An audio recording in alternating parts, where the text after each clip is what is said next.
Hi, everyone. Thanks for joining in on today's episode of the Clinic Talk podcast. Today, I have a special guest, Kourtney Randsdrop. She's an occupational therapist from, let's make sure I get this right, Lancaster, Pennsylvania. That was good. Yeah, Lancaster. Pretty good. Okay, Yeah. Not bad. Okay, I'll keep practicing. Thanks, Kourtney. And Kourtney has a business called Functional Freedom that she co-owns with her husband. So really cool. We don't get a lot of clinic owners that co-own with their spouse because their spouse could be doing something else. But this is a really cool journey. I know you guys started in 2018, so we'd love to get in and ask you a few questions. How are you, Kourtney? Good. How are you?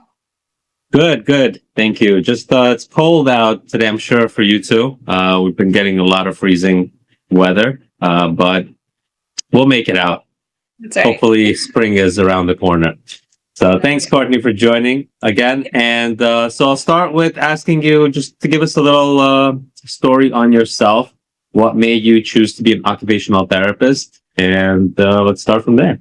Yeah. So always knew in high school I wanted to enter the healthcare career, but not deal with blood and vomit, which sometimes we still do as OTs. You probably know. Yeah. But yeah, so I went to University of Pittsburgh for school, and then shortly after graduation, lived in Philadelphia with some friends and got to do the city life. And I was at my first professional job when this guy walked in, and mind you, this is a 1-star nursing home, and he came all dressed up in a suit and tie and dressed to the nines. And I was like, oh gosh, who is this guy? I was so annoyed that this guy was coming all dressed up for this like kind of 1-star nursing home job. Well, fast forward 2 years later and we're married. So there you go. We met. You never know, right? That's awesome.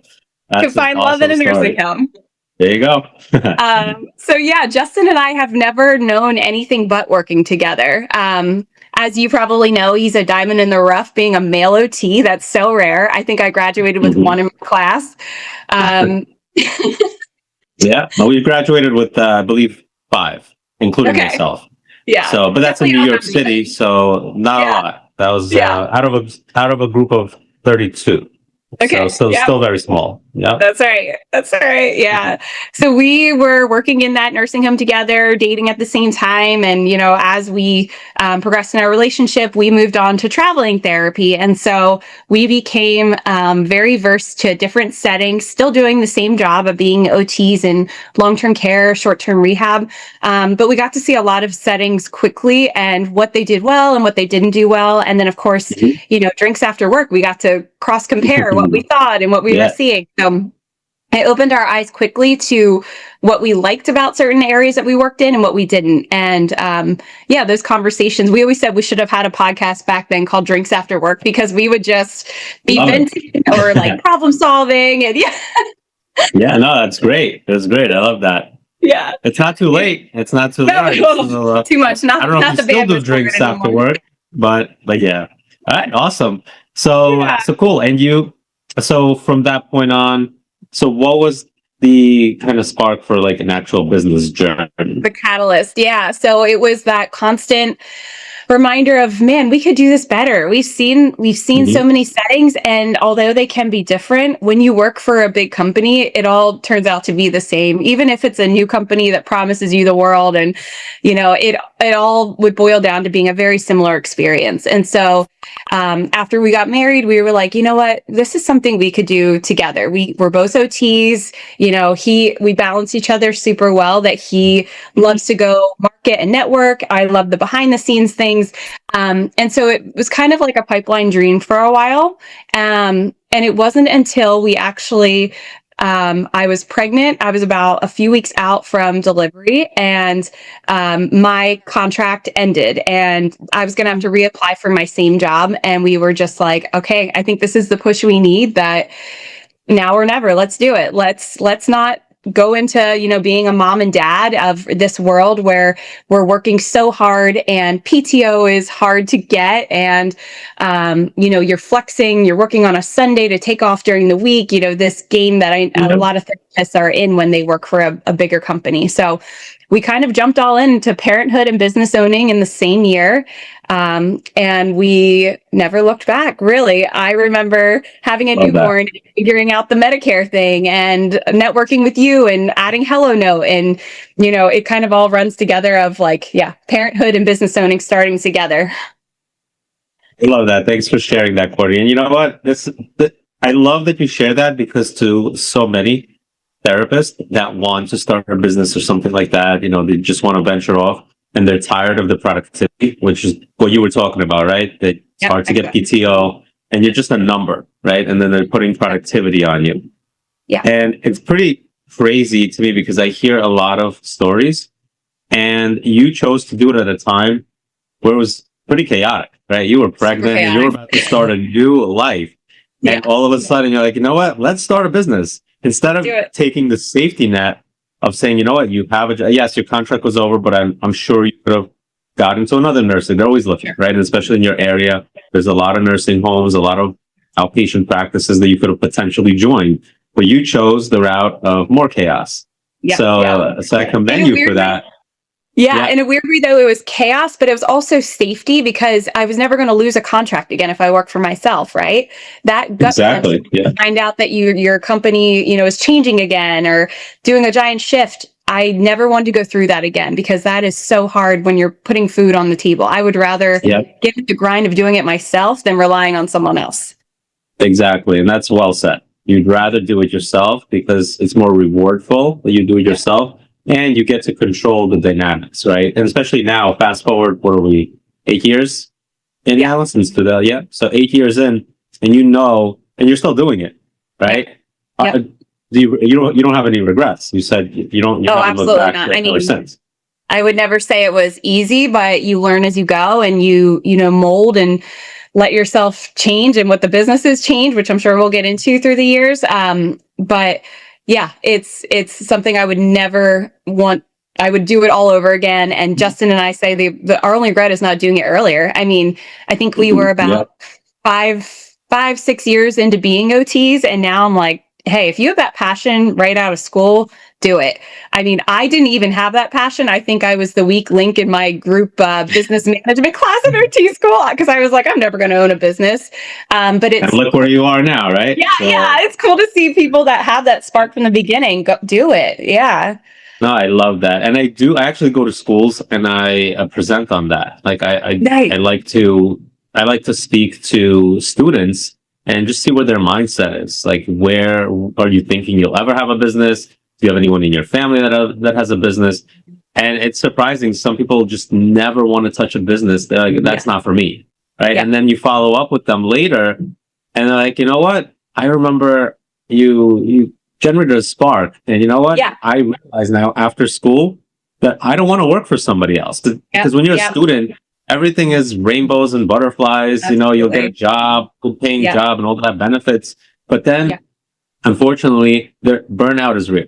That's the truth. Burnout is real, especially when you don't set your own dynamic, right? Yeah. When somebody puts a number over your head and said, this is your productivity, that compromises patient care. Like, to me, that was the biggest thing when I had to deal with productivity. I was like, what am I doing? I have to treat X amount of patients in this time. I don't even have a time for like a lunch break. I can't even, count how many times I didn't take a lunch or to eat, as I was running, just because I had to meet productivity and do documentation. So definitely. I think your story will resonate very well to a lot of us that either started or want to start, and even students out there. Absolutely. So thanks for sharing that. I think that's important. Just to add to that too, I'll never forget, I believe it was 2017, where we were married without kids. Maybe this is 2016. And we were like, let's pay off our student debt. Let's work like crazy. Let's, devote a year of our life. So he and I both worked 10-hour days. We would on the weekends, moonlight other places, working like crazy. And I'll never forget when we sat down to do our taxes that year with our accountant, and how much we owed back then. Oh, and my gosh. You're telling me I spent my Saturdays and now I'm giving it back because, we made so much. And that was a big turning point too, that we were like, whoa. This is not the grind that we need to continue to do. We need to be smarter about this and not work harder. Yep, exactly. You got it. And you could put less hours into your own business and make more, take home more, I should say. Yes, Right? Because absolutely. businesses have their own advantages. And again, it's not easy, right? Yeah. It's not easy. We don't want to portray a picture of also like it's for everybody. Listen, I'm a believer that there's different types of people out there, different types of therapists. There's some therapists, they're amazing therapists, and they wouldn't trade it to do anything other than just being a therapist working for someone. And there's nothing wrong with that. Yep. There's absolutely nothing wrong with that. There's plenty of therapists out there. They just love to hear inspirational stories. They're like, it's not for me. And I'm happy for those therapists too, because they're happy doing what they're doing. Sure. So those therapists, honestly, they should be taken care of because the company that you work for should value them and saying, well, you're not just a number. We're going to promote you. We're going to pay you extra. We're going to give you more PTO because you're so good with patients. Because truthfully, it's why we went to school. Right? Whoever runs a nursing home, they got their MBA or whatever it is, but they're not therapists. Yes. Right? Their job is to make money, which again is important because without that, nursing home wouldn't survive and nobody would have had jobs. Yep. So I think there's a seat for everyone. Absolutely. So thank you for sharing that. But yeah, absolutely. I think it's definitely worth considering for everyone to at least think about what would your business look like? What would you change? What impact would you have in your area? Right. Mm-hmm. And I have had podcasts where people just moved just because they felt like where they were living, just there was no need for more businesses, and then they moved and they were successful. So, and you, Kourtney, did you grow up in Lancaster? Lancaster. Yes, I did grow up in Lancaster. I brought Justin back from New Jersey. He's a Jersey boy. Okay, so close neighboring states. So that's awesome. So you didn't have to move. You don't have to make any adjustments to your kind of life when you grew up. So that's awesome. And you built your family and a business. Yeah. And I'd say, coming back to my hometown too, that's huge. As you know, business requires relationships. And when you've grown up somewhere and you have a lot of, connections and things, that's been really great. A whole community, kind of cheering you on too, that knows you from your youth. Awesome. All right. Thank you, Kourtney. We learned a lot about yourself and your husband. So let's get into the business side a little more. So take us through the journey. Like you decided you wanted to open up your business and you came up with a name, right? So now you have yourself and your husband that now have to put a business plan together. And you said you had to learn like Medicare, credentialing, and all that stuff, right? So from that point on, because nowadays, honestly, I personally don't think it's worth time to actually go sit and learn because like you can get someone to do it and it's your time, right? Mm-hmm. And typically you're starting a business. I mean, if you have like 10 people to credential and things like that, yes, you can learn it so you can credential everyone. But just for yourself in the beginning, just get that out of the way. Let somebody deal with it that can do it for you so you could focus on actually getting patients, marketing, right? Doing your business plan and things like that. So let's go a step beyond that. So your first patient, do you guys remember how you got your first patient? Yes, I do. We went to retirement communities and reached out to the activities director and we're like, will you just let us do a free presentation? And, at the time I was passionate about pelvic health. Justin had also attended a course with me. So that was kind of our big niche area was pelvic health. And so of course, activity directors are like, great, that's something we can put on the schedule. And, it was so fun at the beginning going into communities and talking to these older adults who clearly statistics show a lot of them are challenged with pelvic floor issues. And so that's how it kind of started was getting in front of, groups of older adults and saying like, hey, is this something that you're dealing with? We can help you with that. And so that's how, that was our first patients, the pelvic health, from those free informational sessions that we did. Awesome. Yeah, no, thanks for sharing. That's cool too. Like we love that going out into the community and you build relationships and trust in the community as well. So that's important. Let me backtrack. I did forget to ask you, what type of practice do you have? Is it mobile? Is it a brick and mortar? Is it a hybrid? What type of practice is this? Everything now. No. When we started, it was just Justin and I doing OT, with pelvic health being our niche. And within 2 years, I believe, we were seeing people for pelvic health, but then they would hurt their shoulder. They would have a fall. And we were like, we can't be OTs and just focusing on one area. This is especially when working with older adults. So we pretty quickly into our business zoomed out and we're like, hey, we're not going to tell you we can't work with you after a fall. We can do all of this. So it became not just pelvic health, dedicated. It became an OT business. And then within 3 years, we added PT and speech as well. And this is all mobile at this point. So we're going into the home. Yeah, which, as you know, as an OT, being in someone's environment is huge for seeing the needs, tagging in the other needs that person doesn't even know they need, communicating with providers of what we're actually seeing compared to what they might see in a 10-minute doctor's appointment. It's a great way to grow business because, you see behind the curtain a little more when you're in someone's environment. And so, about 2 or 3 years into the business is when we added the other disciplines, which we're able to constantly be feeding each other and referring each other in. Now, fast forward 8 years, we also have a brick and mortar office in addition to our mobile side. The brick and mortar is more wellness based and focusing on a lot of the services that aren't covered by insurance. So we kind of have a little bit of both worlds right now. Awesome. Yeah. Another venture, right? So that's awesome. And especially now, I know a lot of business owners that are trying to also do more wellness and cash based because dealing with insurance is not always the easiest, right? Yes. So, but it's great to do both. Like, I'm a believer in try it all and then kind of fun it all out, funnel it out. Right. So you want to make sure that you're not losing revenue. Because if you have a ton of referrals for traditional Medicare, right? Yes, maybe reimbursement is not the best sometimes, and you have to deal with sometimes audit here and there, or whatever it is.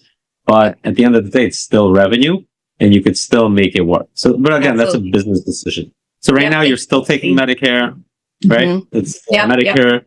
What about HMOs, PPOs? Do you take We've really dwindled those down a lot. As you can speak to too, it's gotten a lot harder to work with. We used to take a lot more Advantage plans, a lot more private insurances, but we've had to really make those business decisions, which are hard as the one wanting to treat people and wanting to see everyone and welcome everyone. But when you see the numbers and it doesn't make sense for you to, have your therapist going out to see someone there. So now we're pretty much just Medicare and a few out-of-network Advantage plans, but that has taken a lot of bumps and bruises to get to where we are to know, how to figure out which ones are worth taking and which ones aren't. And it's like you said, it's gotten a lot harder through the years. When we started, it was pretty easy to be out-of-network with Medicare Advantage plans and see everyone and get paid well, but that's gotten a lot more scrutinized through the years. So got to do what's best for your business. Exactly. You got to do, and I like that you said that because your business is still a living, breathing entity, right? Yeah. So it's kind of like your own child, right? Because you have to take care of it, and there's so many aspects to take care of it, from the business decisions, even from the taxes side, all of that. Because if that falls apart, then you have no business. So you have to make sure that you do, your own audits for your own business and make sure that it's running properly. So cool. Thank you for sharing that. And how many therapists do you have now working? We have 10 or 11, I think, at this point. So a lot of our therapists are moms. And so they're, going through the ebbs and flow of, pregnancy and postpartum. And what's neat about employing them is that, we're able to, I've been there. I know what it's like. Some seasons you're ready to get back to the grind, and some seasons you only want to work 1 day a week. So it's been really fun to watch them grow their families and to take the time off that they need and come back slow or when they're ready, to have that flexibility with them. And see, their own lives change and things. And a lot of our therapists have been with us for quite a few years. So, we're really, really lucky to have an awesome team. Oh, very nice. And are they all contractors, or do you employ them directly? Yeah, they're contractors. So that flexibility is something that we value, and that's why we have kept them as contractors. We give them a case and they run with it. So I don't want to know how often they're seeing them. I don't want to tell them which days of the week to see them. You have a case, you're a therapist, you know what to do within your license. And it's been neat to see their quality of life, and in turn then them wanting to help us grow our business because they've gotten so much value out of that. We got to quote that part, because as you said, it's why you started a business. That autonomy that you give to therapists is you trusting another therapist that they know what they're doing, right? You don't have to micromanage them. No. You give them a case, they take it, they know what to do with that patient because the goals are still there. They have to increase their functional independence, performance, and whatever else that they have to do. Functional performance, right? That's the name of your business. Exactly why. So that's awesome. I love that because you do have to have that trust with your therapist, and the therapist that you employ have to have that same trust with you as well. So when you're in a bigger facility, like a nursing home or any other place where it's kind of you take away that personability, that's when things start turning more into money as opposed to patient care. And right now you were able to manage that and grow your business, right? 10 therapists, 11 therapists, and so on. That's a lot. That's still a lot of therapists to manage, but you still have that personability with each one, and you're growing, right? So you are still growing, and you have a footprint in your area. So I love that. Thank you. It's neat too to see our therapists like find the area that they love, whether that's pelvic health, Parkinson's, low vision, and take that and be like, okay, like, if you want patients like this, you can have them, you can market yourself now. You're basically your own. And it makes the therapist more excited about taking continuing ed and really honing in on their craft. Because when you work for a big company, the new grad that walks in and you that could have been there for 15 years, a lot of times the higher ups are seeing them as equal and they're not feeling that value if you're a seasoned therapist. Yeah. So to have the ability of like, hey, I can create my own destiny and really be great at one area of OT and see that through. I think that's a powerful thing professionally that unfortunately a lot of therapists aren't feeling. And that goes back to what you said earlier about just not everyone wants to run their business, but if you work for someone like Kourtney, right, you can actually still market yourself because you're still a valuable member of the community, and patients will ask for you, right? So if one of your therapists is treating someone, I'm sure that they will say, you know what, they're a great therapist, and then when they refer somebody to you, they're going to mention that person's name. Exactly. So you don't have to run the business. You just have to work for a company like Functional Freedom, right? To help to kind of feel like you are running your own business, but you're under somebody that is personal and a therapist and that values you as a therapist and to make your own decisions. Yep. And the clinical judgment piece of that, I think we've all worked in places where they're like, oh, keep them on a little longer. Or like, no, you got to get rid of them now because it's, have that like true clinical judgment that we learned in school of like, you are the therapist, you know best, do what you think is best. And having, like you said, that trust is so cool. Awesome. Yeah. All right. Let's jump into now, like just how you run your business together with your husband. I mean, typically when you have partners in a business, right? Sometimes people avoid that because they're like, oh, I don't want to, share either my revenue or I work like one person works harder than the other person, and there's issues there. So with you and your husband, you work as a team, not only on the business side but at home as well. Right. So would you recommend someone running a business with their spouse, significant other, or do you find it more like what you know now, is it better to keep things separate? I think that who else do you trust more than your spouse? So when you think about getting in the business with someone, you want the person you trust the most. So what I will say, though, is that we learned very quickly that in order to make this work and for there not to be, unequal roles or resentment or bringing it into our marriage, we had to spell out very early what is his responsibilities and what are mine, and leave him at that. If I think I can do something he should be doing better, I have to stay in my lane, just like you would if you were married, and not try to micromanage that other person and just trust that they're doing what should be done on their side and vice versa. So with Justin and I specifically, like I mentioned earlier, I love the behind the scenes. I love the logistics. I love the systems. He's more the let me go out and network and schmooze, at this event and present on things and be creative in seeing the growth in things. And I'm like, we always say that he's the hot air balloon and I'm the sandbags, but you need both, right? Or else you'd always be on the ground. You gotta be grounded, right? Yes. No, that's excellent. And the reason I ask is because I have a lot of clinicians, and they also are married to a therapist. That they don't want to run a business together. But with your story, it is doable, right? And that's what I think should be presented, that it can be done as long as everyone has their own responsibilities and you make it work, right? Because I think it doesn't matter, married, not married, a partner is still a partner in a business, and you have to value that relationship separately, right? Because it's still a business, right? If you're both attacking the same responsibilities, that's where there could be tension. But it doesn't matter if you're living with that person or not. It happens all the time with partners that are not married, not living. They don't split those responsibilities, and then they just it feels more of like a competition. I tell them, because you're trying to compete, but it's your business. You have to move it forward, and you're just attacking the same things, and you should split your roles. So I love that. I love that you and your husband Justin have a successful business, and you guys are growing. So I love that. So talk to us about like reports. What type of reports do you analyze for your business? Do you look at how many referrals you get a month? How many evaluations for like OT, speech? Do you look at how fast your therapists complete documentation? Like what's important? What would you say would be like your top three metrics that you find important for your business?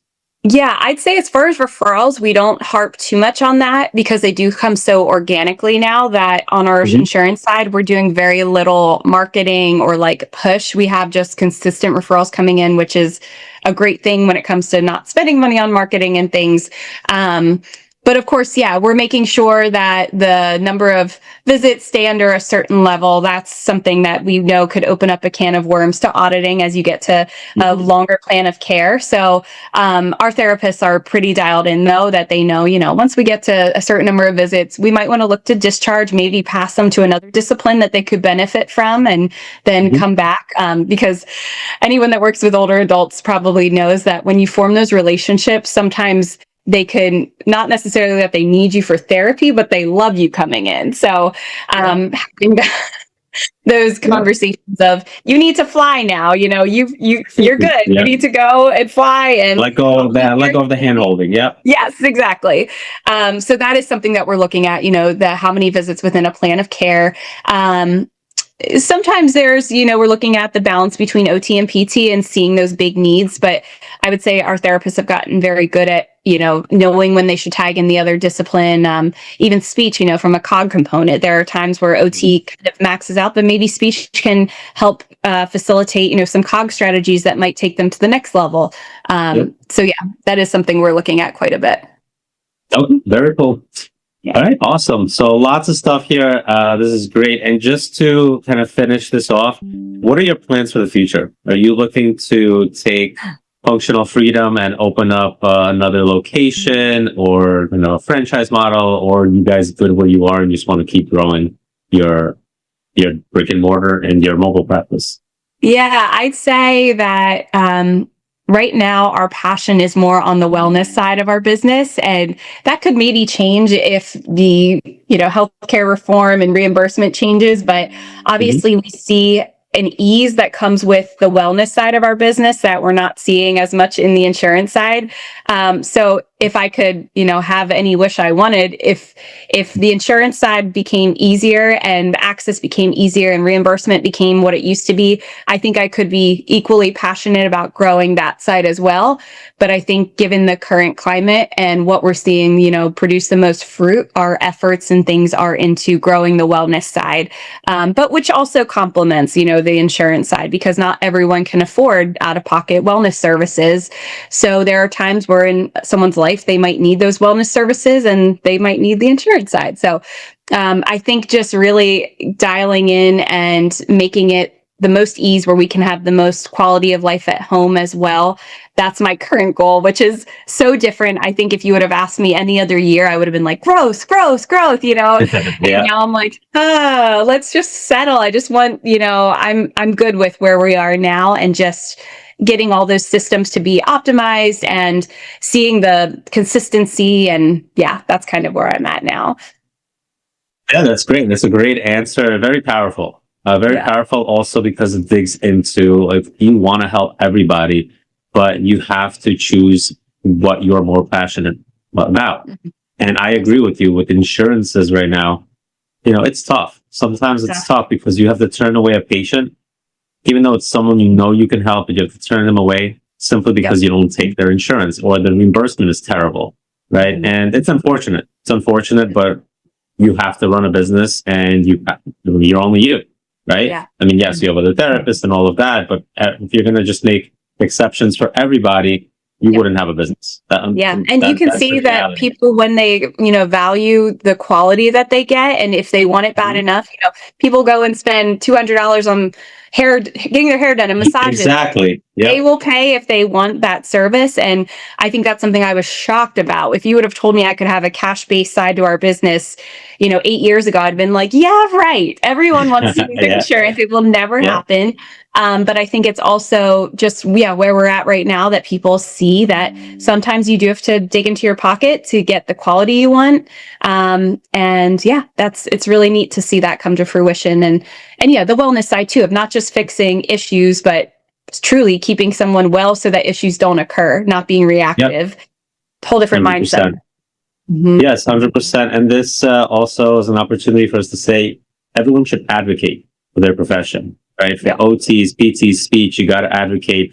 I did hear some news going around that possibly there won't be authorizations maybe in the future. I don't know if we're talking about a year, 2 years, 5 years, whatever it is, but that would be amazing because I talk to so many clinic owners, and the barrier to so much treating patients is they don't want to deal with authorizations. Absolutely. Why should the insurance tell you upfront how many visits you should have? And then why should they audit you in 3 visits? Like, what's going to happen in 3 visits? Right? It's not fair to our profession, and more importantly, not fair to patients, right? Especially if they're keying into that insurance. So advocate, I think that's important. But a great conversation, Kourtney. So this was Kourtney with her husband, Justin, operating out of Lancaster, Pennsylvania, Functional Freedom, and they have a successful business. And it just goes to show you that you can be a student with no dreams of running a business. And 8 years later, you have a brick and mortar mobile wellness, and you're taking insurance as everything and employing almost a dozen therapists, or at least contracting with a dozen therapists. But at the end of the day, a lot of kudos to you and your husband, and definitely wish you guys more success. And thank you for sharing everything. Any last words or comments for us? You said everything we accomplished and what people could foresee that they might not right away. So also that you can find the love of your life in a 1-star nursing home as a burnout therapist. There you go. So business isn't motivating to you. Love was motivating. That's right. Awesome. I love that. Thanks, Kourtney. Appreciate it. Thank you for your time, and I hope we can catch up soon again. Awesome. Thanks so much. Thanks everyone for listening in. Hey, Kourtney. Thank you. That was great. Yeah. That was fun. Yeah, no. That's good. Thanks for sharing that. I don't know. I think we went a little bit over, but that was good. It was great. And it's definitely different. I like that because you incorporated, your husband into it and how you found your husband. And I think that's important to a lot of people because they have that safety net. And unfortunately, that safety net is all they have. And they don't want to turn around and start a business and anything because they're like, oh, I'm about to start a new journey and about to get married. I'm about to have kids and all of that, but you're proof that it can be done. We can do it all. There's no limitations, right? It's your mindset. It is. It truly is. Listen, and I tell people this all the time. Like, listen, what's the worst that's going to happen? Yes, business can fail. Whatever it is, you try, but it's okay if you do it young enough, early enough. You can pick back up because as you get older, you're not going to want to do this, right? And then by the time. Even if you do want to do it at retirement, you're not motivated anymore, right? It's not it's not the same. It's not the same. You're not going to want to grow that business anymore. You're just going to just feel like it's a chore. But if you decide to do it as quick as possible after school, and before I wouldn't say that. I would always recommend people to learn, go. Like I went to every single setting.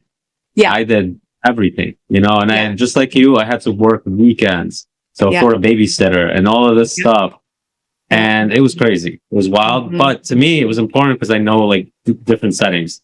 But Yeah. now I think I agree with you. I think from after school, if you have that passion, Yeah. there's so much opportunities to learn now, Yeah. which we didn't have that before. Right. I remember when, that was not there. Nobody wanted to share. I remember asking a few clinic owners for help. And they're like, oh, no, don't do it. It's terrible. Yeah. But they said that obviously because they're gatekeeping running Right. the business.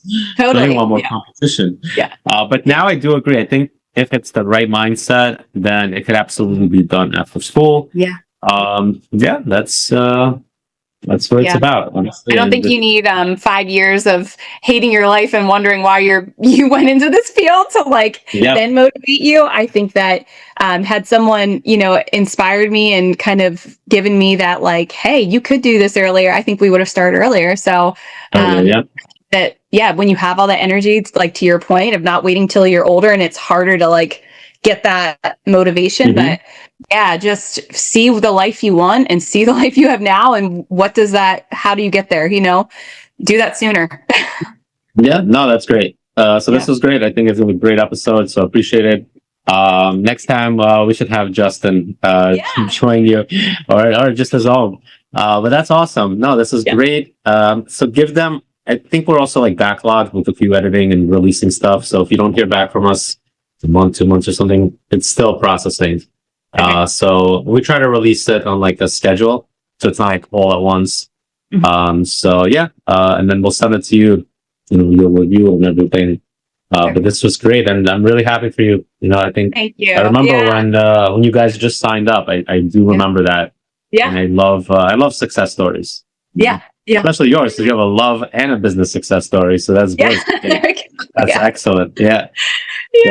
My wife is a nurse, so but we're not in business together. She works in a hospital, but to the point of productivity, even nurses, they're so underpaid, and overworked. It's just crazy how much. It's sad to see that helper's heart that we have as healthcare professionals just get so stifled with the current demands. Yeah, it's tough, and I always tell it'll be better if you start a practice, but she has a huge safety net. She's it's hard for her to change but you never know. But listen, I advocate all the time for healthcare professionals to do their own thing, because I think there's a lot to give from healthcare professionals. Even myself, I don't treat anymore. But at least I have a product that I'm helping other practitioners run their business or therapists. So needed. Spend more time on.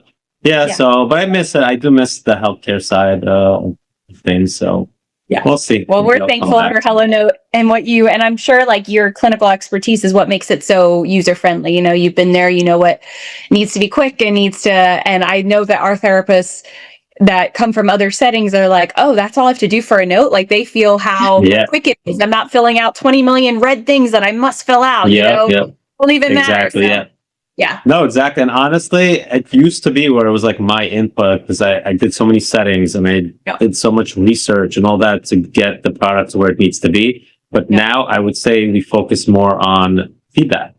Our clients, give us feedback, whether you're a biller, a patient, a therapist, clinical owner, whoever you are, just give us feedback, because it's you that knows what's going to make your life easier. And our next, this year, we're focusing a lot on AI. So some really cool stuff coming out, for therapists, the Scribe is coming out. Yes, we have integrations with others, but we are doing our own, which will be really cool. Also for practice owners, we're launching this AI assistant. So you could ask it questions oh, what are my best payers for, this year? What are my most denial codes and things like that? So, because we learned over the years, everyone asks for reports. Right? And it's oh, I want this report with this filter. Oh, I love your report, but add this, add that. And it just honestly gets to a point where it's just why are we adding things or building new reports? Why don't we just build something where everyone could ask what they want? Oh my gosh. Ask a question. We have the data. Right? So just let's aggregate the data. It needs training, of course. It's with an AI tool. But think about it over time. It's just going to give you responses of what matters to you.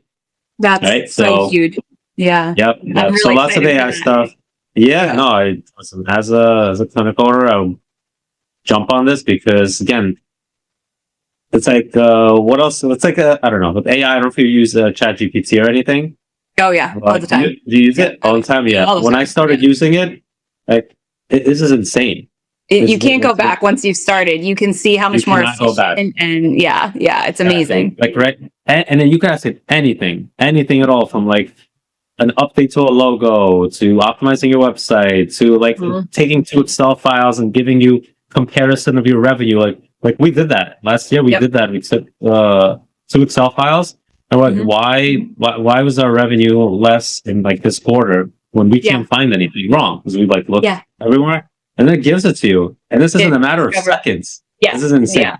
Yeah. And we're only in the beginning stages of it, so hold on it's to the ride. It's pretty crazy. If you're not jumping on it, you're not gonna make it. Yeah. And I remember when this, like 3 years ago, when ChatGPT, the first version came out, and it was like big news. I remember how many therapists said they never use it. It's like the worst thing to happen, and all this stuff. And now you talk to them, now it's the best thing that ever happened, and all this stuff. So yeah, I don't know. We're all gonna have robots in our homes in the next like 5-10 years. Well, I'm looking at my robot vacuum over there, and probably 30 years ago, people would have said that was crazy. And Exactly.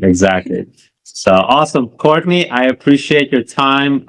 So yeah, look out for an email from us. You'll have like the whatever it is, the episode we've edited, so you can review it.